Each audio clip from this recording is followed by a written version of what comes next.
Welcome back, everybody. Today is January 20th. It is a Thursday. My name is Alex Lord, and we have a lot to recap.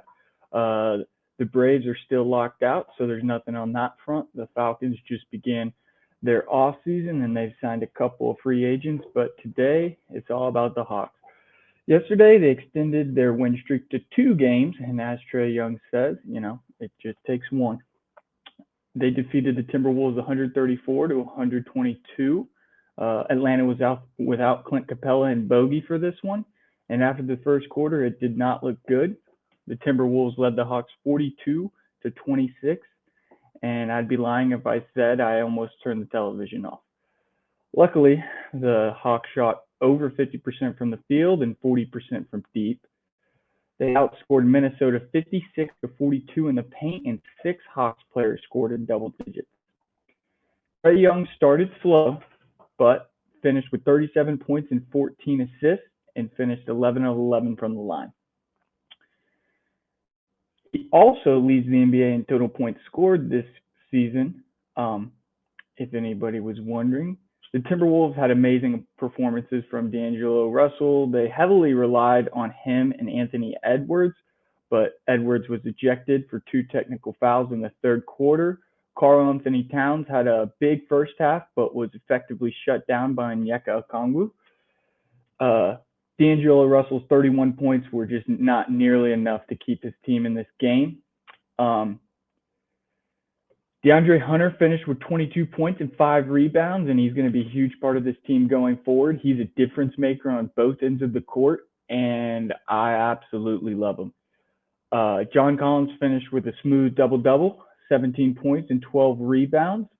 I just wanted to say, I want to shout out Big O. This guy is unbelievable. Though Nate McMillan confirmed that when Clint Capella returns to the lineup, he will start and Big O will come off the bench. But we've just seen in these past few starts where Clint has been out that he's got a bright future in this league.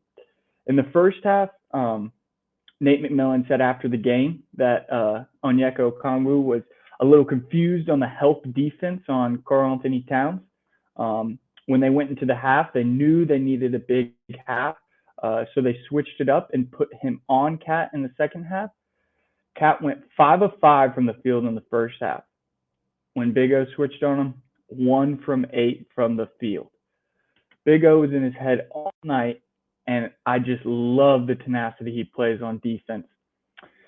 The Hawks will try to extend their win streak tomorrow on Friday against the Heat as they try and make up ground in the Eastern Conference. But I wanted to segue to some of the more interesting stories surrounding the Hawks, and that is the trade deadline. We're less than a month away, and we've already seen Travis Slink's trade Cam Reddish to the Knicks. We received Kevin Knox, who received his first minutes and his first points against the Timberwolves on Wednesday night.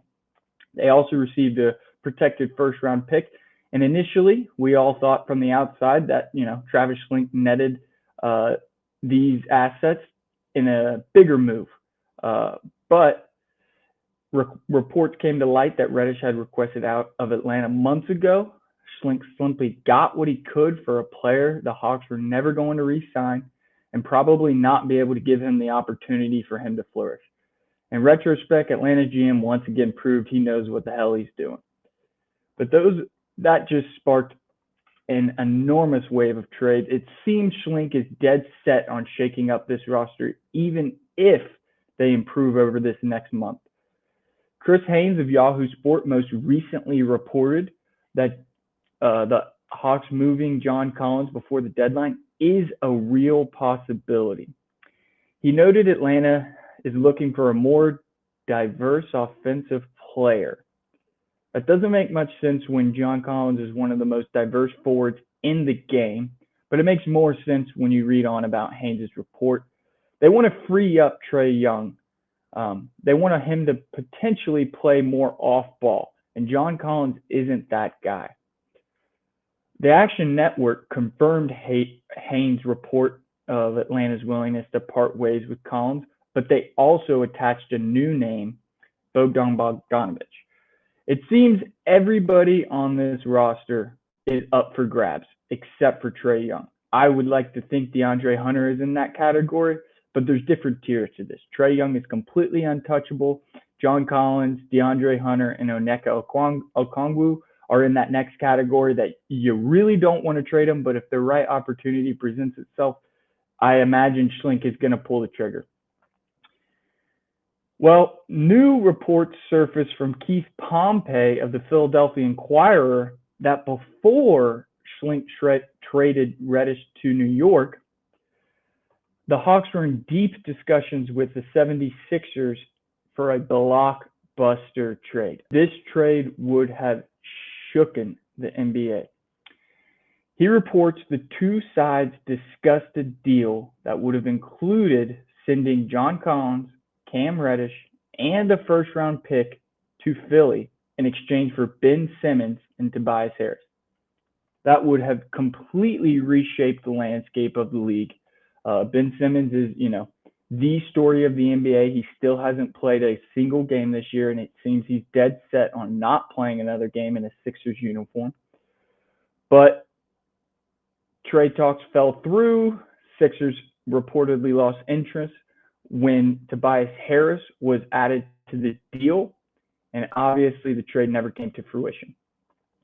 It is revealing that Schlink would be able to part ways with Collins for Ben Simmons and Tobias Harris. It just goes to show that he is dead serious in his trade talks.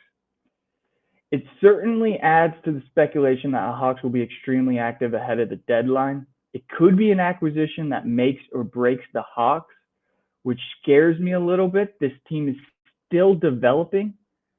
You just saw Onyeka Okongwu, how good he's been in his starting role. He still has to develop. DeAndre Hunter is going to take a next step. I think both of those guys are borderline all-star players in the future. Onyeka Okongwu could be a defensive player of the year in this league. So I hope Schlink at least takes it a little, doesn't trade our most valuable assets. Obviously, Schlink has never done anything for Hawks fans to think that he doesn't know what he's doing. Time and time again, he proves that he knows exactly what this team needs and doesn't need. Unfortunately, his vision for the Hawks with this incredibly deep roster hasn't really come to what he imagined. But the trade deadline is coming up, and we can all expect the Hawks to be at least involved in all of these trade rumors. And I wouldn't be surprised if he makes a deal for a superstar, though I truly expect it'll be for a defensive-minded veteran, say a Marcus Smart-esque player. The Hawks don't need to absolutely shake things up. They just showed that they can beat good teams if they play good defense. That first quarter against Minnesota was very worrisome. 46 points in the first quarter is atrocious. They came out in the second half and they were much more focused.